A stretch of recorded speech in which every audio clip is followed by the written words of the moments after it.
friends, welcome to the Devlog for update 103 of Hot Dogs, Horseshoes, and Hand Grenades.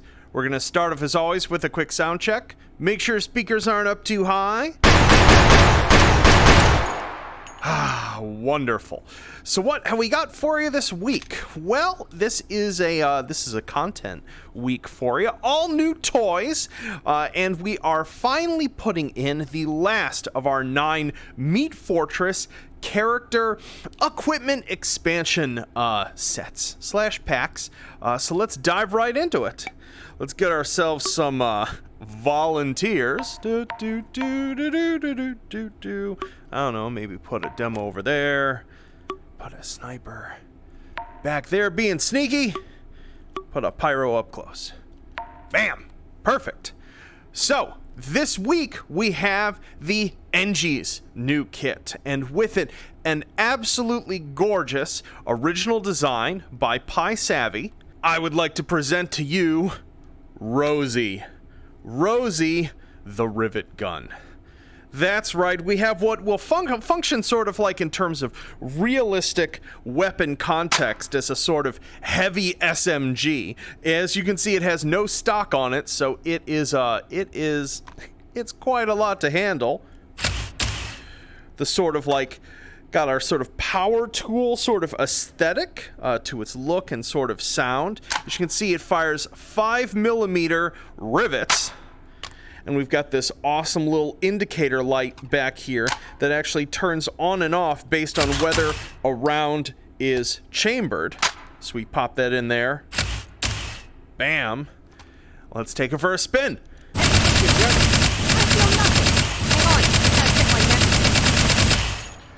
Nice higher fire rate. Individual shots don't do a ton of damage. This is definitely a volume of fire weapon. Oh. Tears through that 60-round drum pretty fast.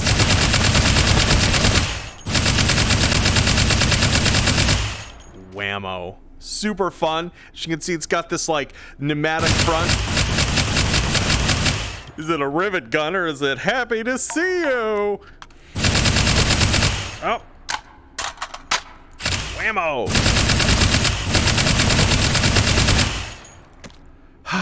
Wonderful. Oh, just what a gorgeous design. We got a wibbly bit on. We've got the little cable that sort of wiggles back and forth. Boop.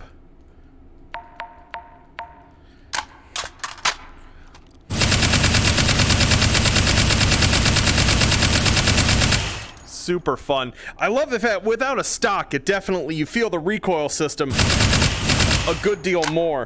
It's kind of like how you start firing and then you have to sort of like pull down to adjust to it. Very uncontrollable one-handed.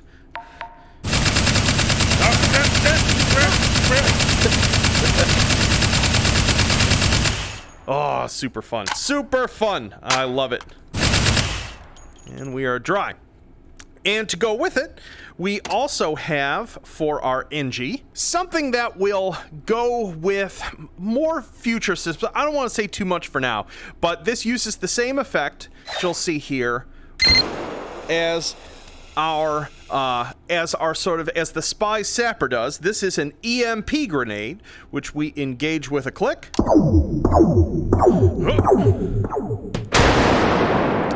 And engages the EMP disruption effect to the turret's targeting and motors for about, I believe it's about 6 seconds, might be a little longer.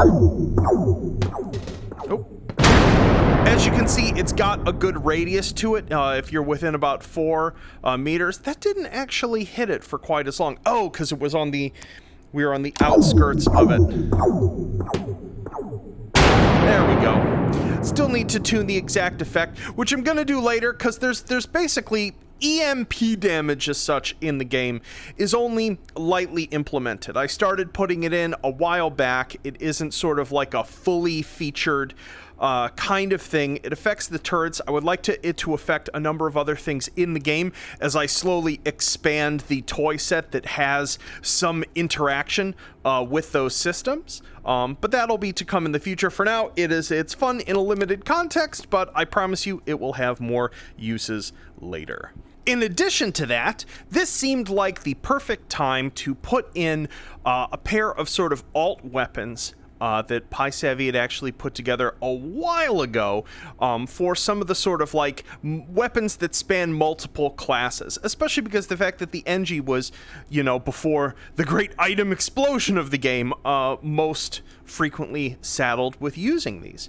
And so the first one is an alternate version of the handgun named the Backfielder. It sort of got, this was sort of inspired by the way in which sort of guns like the APS in real life have been available in a pistol carbine configuration. And so this is a 3-shot burst that's much faster.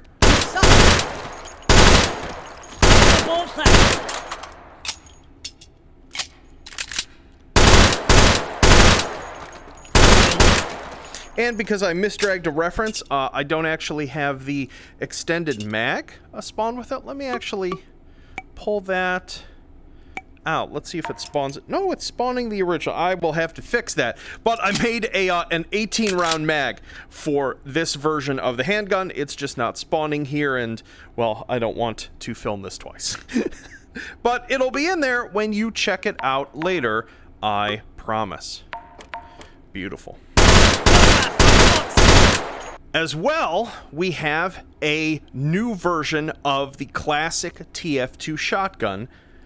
I give you all reliable, a fully stocked version of it that is longer barreled and longer tube. So this actually takes a full 8 rounds in the tube. And to make that more interesting, we now actually have some ammo variations. So this is the default sort of 3-shot round that has been in the game. Yeah.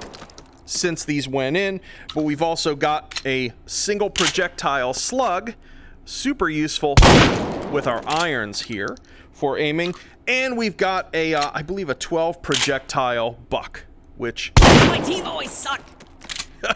Devastating. So yeah, so you can now just pop these in.